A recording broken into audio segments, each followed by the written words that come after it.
Everybody, it's Lo and welcome back to my channel, Lo Without Limits. In this video, I'm going to talk about fast fashion and sustainability. So if you want to see that, then just keep watching.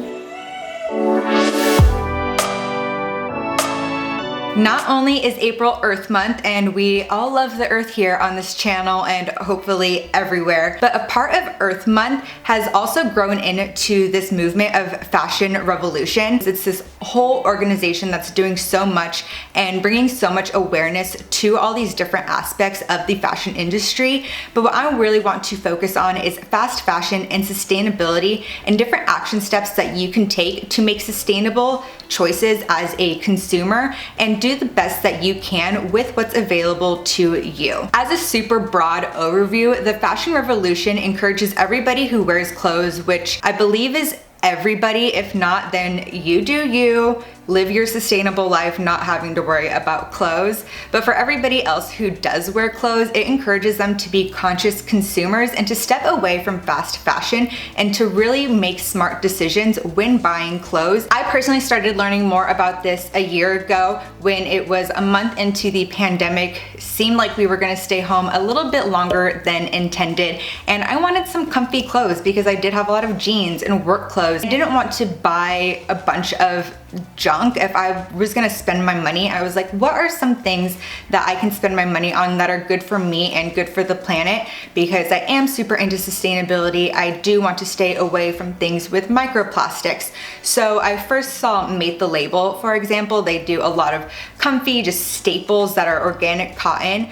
And that's what really started getting me into learning more about this and to dive more into fashion revolution and what it means. So I started off by just saying, okay, I don't want to own things that have microplastics in them. I don't want to own things that are using our fossil fuels and all these natural resources, since all plastic does come from petroleum and oil. That includes nylon, polyester. I wanted to personally step away from that and spend my money on things that are organic and high quality items, because a lot of things in fast fashion also fall apart really quickly and you spend a lot more buying things to replace that. It's so torn up that you just end up like tossing it or taking it to donate, which often if that doesn't get sold, then they end up tossing it after a certain period of time. So I wanted to start to make super smart decisions, which is how I got into discovering more about this. And I just want to say that I'm not perfect at it, and a lot of things in my closet are from fast fashion brands. I own a lot of stuff from Topshop and Urban Outfitters, and while I haven't bought anything from them in over a year, I still have those and they still fit, they still work, I still like them, so I'm gonna keep them. I'm not just going to completely throw away my entire closet and start fresh. So I also do want to say that if you too are learning more about this and are looking at your closet and being like, oh no, it's all bad fast fashion, that's totally fine. You've already purchased it, it's already been produced. Don't throw it away and put it in a landfill. If it's something that no longer fits you, I personally have been selling things on Depop and Poshmark, taking it to a Crossroads trading and donating what doesn't sell after a couple months. Everything still works, and I'm still going to treat it well and fix what I can and just wash it well. I did speak a little bit about fast fashion in one of my previous eco-friendly review videos when I got the Guppy Friend, which I absolutely love because, again, a lot of these garments are made from plastic-based materials like nylon, polyester, and when you wash it, it's tumbling around in the washing machine, these little microplastics do break off and end up into the water system. And microplastics are a whole issue on their own because that ends up into our drinking water. It ends up in water that's sprayed on crops and farms, water that is drank by animals, and water that is in the ocean that our fish are swimming in. So for the average person, we're actually eating about 5 grams of plastic each week in the form of microplastics. So you can't even see it. It's not like you're consciously eating a chunk of plastic. It's just there, and there's so much of it in our natural environment that adds up in our body as we just eat day-to-day regular meals. And the equivalent of 5 grams of plastic is like a debit card. So imagine just sitting down for dinner eating your debit card, which is ridiculous. Nobody would do that, yet we are without knowing. And it's because of all these microplastics that are making their way into our water system. This simple antidote to fast fashion is slow fashion. So fast fashion is something like Fashion Nova, where they're just coming up with these super cheap items that are cheap quality but also just so inexpensive to buy, and they're on trend and you see these influencers wearing them and they look great, so I'm just gonna spend just a few bucks to get something, and it'll fall apart and it'll end up in the landfill. And that's like the whole fast fashion, is just buying something new to keep up with these trends. And a lot of companies are now coming out with timeless, more classic pieces that are also higher quality, and they do cost more, but they're supposed to last you longer versus falling into the trends that you see everywhere that will fall out of trend, fall apart, and end up in the trash can. And another thing with the fast fashion and its cheapness is, if you're buying a dress for $5, you really need to break down the business behind that $5 Fashion Nova dress, because that $5 is including the materials to make it, which materials aren't super cheap. Of course, when you are using more polyesters and nylons, that's cheaper than using something like a recycled material or an organic cotton, something just better for the planet. That also includes just overall maintenance and machinery costs, having the factory. The big executives are definitely getting paid more than they should, as well as the profit. Every company works to have a profit, or else they won't be able to grow. So of course they want to have that markup, which that markup is included in that $5 in order to make a profit so that they can keep growing. That tiny little piece that's left is the pay that's actually going to the workers. A lot of these garment workers are in horrible conditions. They are close to each other, and especially now, these garment workers aren't being taken care of during a pandemic. And very recently, there was a fire at a garment factory in Cairo, Egypt, because they just aren't caring for their workers. They aren't making a living wage, and that fire isn't a standalone thing. Like, that's something that happens very often in these factories, where the workers just aren't cared for, and they're just seen as cheap labor to make these items. And when they have cheap labor, they can sell the items cheaply, and these companies don't actually care about where their garment ends up, as long as they're being purchased and used, and they can keep doing that over and over again with not a lot of oversight in this area. It's unrealistic to say never buy anything ever again, but here are a few things to keep in mind while going forward and making purchases and just being a conscious consumer that can help move this space and all this education forward. Number one, the most sustainable thing is what you already own. Again, even if it is from a fast fashion brand, even if it is something that's polyester, nylon, just take care of it, wash it in a guppy friend so none of the microplastics get out. Use what you have. Like, I enjoy a lot of the things I own. Again, a lot of it is from Topshop or Urban Outfitters. Would I go out of my way to buy that now? No, but I still like them. They still fit. I'm still gonna get as much use out of them as I can. So these are things that will fit me and last me for a pretty long time as well. So just taking care of what you already have and using what you already have, shopping from your own closet. Moving forward, buying less and buying used. Another thing with fast fashion is just that all these influencers are showing this, and you think, oh, I'm gonna get that, I'm gonna get that. And just thinking, how often will I actually wear it? What's the cost of each wear that I'm going to get out of this? If this is something where like, I'm gonna wear it for that one event, think, do you really need it? And again, I'm guilty of it. Even before the pandemic, I bought a dress specifically to wear to my cousin's baby shower. Could I have borrowed a dress from someone or wore something that I already have? Of course, but at the same time, I can't go back and change the past, but I will use as much of that dress as I can when things do start to open up and events do begin to happen. If a friend needs to borrow it, like, I have that dress, I will wear it multiple times, switch it up a little bit with the accessories, and just use it as much as I can. But moving forward, thinking, okay, do I need it for this one specific event? Can I borrow something from a friend? Can I go to Rent the Runway? Really think about creative ways to buy things for specific events, such as weddings, now that things are starting to open up again. And if you do want to go shopping, buy used. There are so many thrift stores, and a lot of them have really, really good stuff, especially Crossroads. That's personally where I'll take a lot of my things, since I do get a little bit back for selling to them versus just donating. So a lot of really good things are there. I once bought black jeans with the price tag on it from them, and it was on a little bit of a discount since it was there. So they do have really good things, and buying used just to give those things a new life. Another way to find really unique items as well, versus going in and seeing racks of the same thing over and over again. and just kind of really switch it up and to get creative and to have even more fun with fashion, because it's also like a little challenge. When something that you do have has a little snag or a little tear or a button falls off, go to repair rather than replace.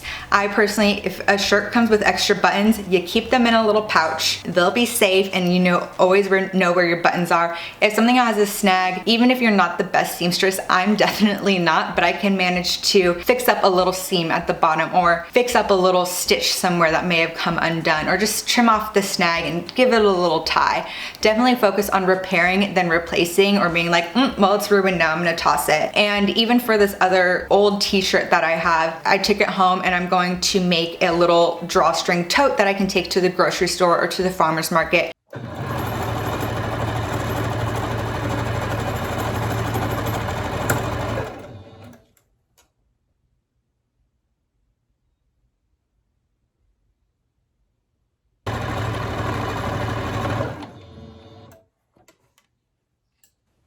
I don't know what happened with the string. I like keep doing this side, okay, and it's not, the string is over here. The string didn't go in.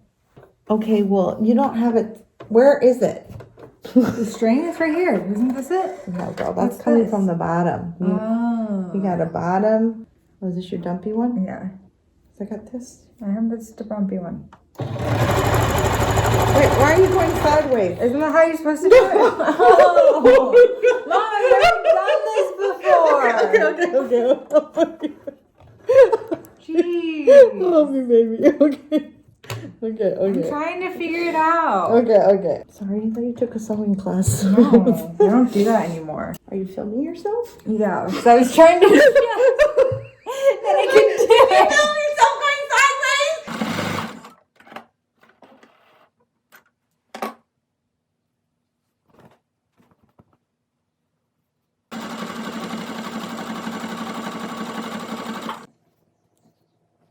And because it's cotton, I can use it for loose leaf lettuce. If you go to the farmer's market and they have like those bins of greens, using it for that and then having all my greens in that, instead of throwing it away because nobody's buying it because of that one little stain, I'm just gonna give it an entirely new life. If you don't want to make your own bags, even just cutting something up into a square and doing a little seam on the side, just to have wash rags and just different things to clean up stuff around your place, or even if it's a good soft like cotton t-shirt, using that to take off your makeup and have that as like a makeup cloth that you just wash with your laundry. Simple things to do so things aren't ending up in the garbage. And in terms of laundering, again, using a guppy friend to make sure that no microplastics get out. A super sustainable, amazing company is Girlfriend Collective. I have some activewear from them, and they are made from recycled water bottles. So while they are super sustainable, they're using recycled materials, they have a really, really good rating on Good For You. It still is a plastic-based material since it is from recycled water bottles. So all of that I throw into my guppy friend, so no microplastics make it out. And then washing things on cold, because then when you wash them on cold, you don't have to separate the colors. Sorry, Mom. You wash it on cold, you can do less laundry. You don't use all the energy of heating up the water for that. And then hang drying as much as you can, especially activewear, because you don't want the elastane in it to get heated, because then the stretch doesn't go back. So especially things like that, hang drying as much as you can, because that being sustainable is also saving energy and just saving all of that. And hang drying is just super easy to do. You just need a rack or a handful of chairs. And if you are going to buy something new, there are a few more questions that you can ask yourself, and these do require a bit more research. I love the app Good On You because you can search a brand and it will kind of break down the different ratings of how workers are treated, if they're getting paid well, different materials that they use. So I absolutely love looking at brands on that before purchasing something. So asking yourself and doing the research, is it actually sustainable? How are the workers treated? Are they making a living wage? Are they using toxins in the products? What about the dyes? Are the dyes natural? Are the workers also getting health care? Because if there are toxins in all these dyes, then they are being exposed to more chemicals. So are they at least getting health care or just more money to take care of their lives when they are being exposed to something like this? Just different things to ask, which again are some super big questions. So using an app like Good On You is super nice because they do have this entire team that researches all these different companies and gives it a rating, and it's super easy to just glance over and get a general idea of the company. And of course, course, I can't ignore or a word that I heard once for the first time, I feel, and then I double checked its meaning and now I hear it literally all the time, is I would be remiss if I didn't mention some of the issues tied to this fashion revolution movement, the main one being accessibility. That is because a lot of these items, because they are made with materials that do cost more, because they are made by people who are making a living wage, and again, companies still want to make a profit, they do come with a higher price tag, which makes it really hard for it to be accessible, because a lot of these things, if you did want to only buy sustainable items, does become super expensive. It seems easy for somebody who's making money and has all this extra income to spend on that. But also, while this whole concept is relatively new to this sphere, lower income people have been shopping sustainably for a really long time, and we need to not ignore that. We need to, say that they've been doing good too, and even look at what they're doing, because they, based on their budget, have already been shopping secondhand, have already been shopping at thrift stores and giving things new life. Again, even if the items do have polyester and nylon, they've been giving it a new life instead of these things ending up in the landfill. So they've been doing good without trying, yet aren't receiving the recognition for it. And then these people who can afford these super nice things are receiving the recognition for it just because they can afford the nicer things. And then there's the middle income group, which can't afford the super nice stuff, doesn't necessarily need to shop secondhand, and their answer is always the Zara, the H&M, the Forever 21, because it's a bit more than secondhand, it's that fast fashion, so they can keep up with all these beautiful influencers who are wearing all these beautiful nice clothes. So they say, well, I can't afford that $300 jacket that looks super nice, but Forever 21 has a similar one of pleather and nylon for $30. So we need to somehow make it more accessible for everybody, because the middle class is the biggest shopping group, is the biggest consumer, especially young women like myself are some of the biggest consumers, and we don't have the money to be able to always buy sustainable fashion. But at the same time, I'm not always going to shop secondhand. So we need to make it more accessible while still maintaining that living wage for the workers and the good materials by stepping away from those fast fashion brands and doing what you can. When I do have a little bit of money to spend on a nicer top, by shopping sustainably and putting my money towards the brands and the companies that are doing good, paying their employees, using good, clean products.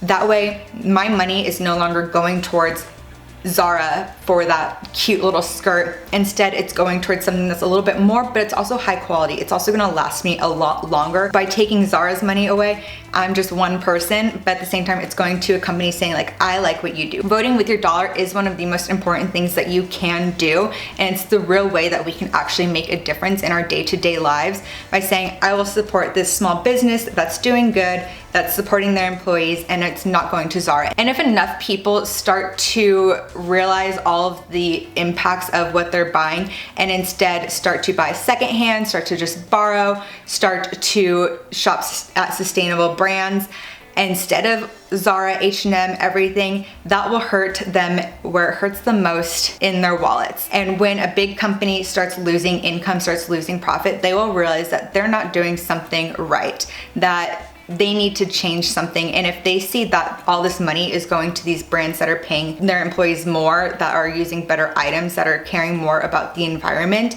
then they will start to do the same. Obviously, this is a huge dream that these big companies like Zara and H&M and Topshop will be able to see what consumers want and be able to do that themselves and make it more accessible, because then when there's competition in the environment, that's when prices will start to lower while still maintaining, again, the living wages and the good materials. But competition allows the middle class to be able to afford that even more, because right now, if all the big sustainable brands are competing with each other and they all have this higher price point, they're just keep competing with each other at that higher price point. But when it's the little, like these other companies that are more affordable can start to get into that space, that will bring the price down for everybody and in turn make it more accessible to everybody. So doing what you can with what you have, it is hard to say, because again, these things do cost more and it is a privilege to be able to buy those things, but just doing what you can is the most important. These sustainable brands also need to be a bit more inclusive so everybody feels comfortable moving into that space. Girlfriend, again, I spoke about them earlier, is really good at this because they have a super inclusive size range from like extra small to 4XL, so anybody can shop at Girlfriend, which I think is amazing. And they also show that in their social media and on their website as well, whereas a lot of other brands are just the standard small to large, and that's all that you see. A lot of them have been doing really well. Mate has just offered extended sizes, so now they have that as well. But being able to be more inclusive, because the average person does not fit into the extra small. So for other brands to be able to see that and to be able to bring it in and welcome all these consumers with open arms and saying like, yes, we have products for you, like we're here for you, that will also help people want to shop there more and support them more.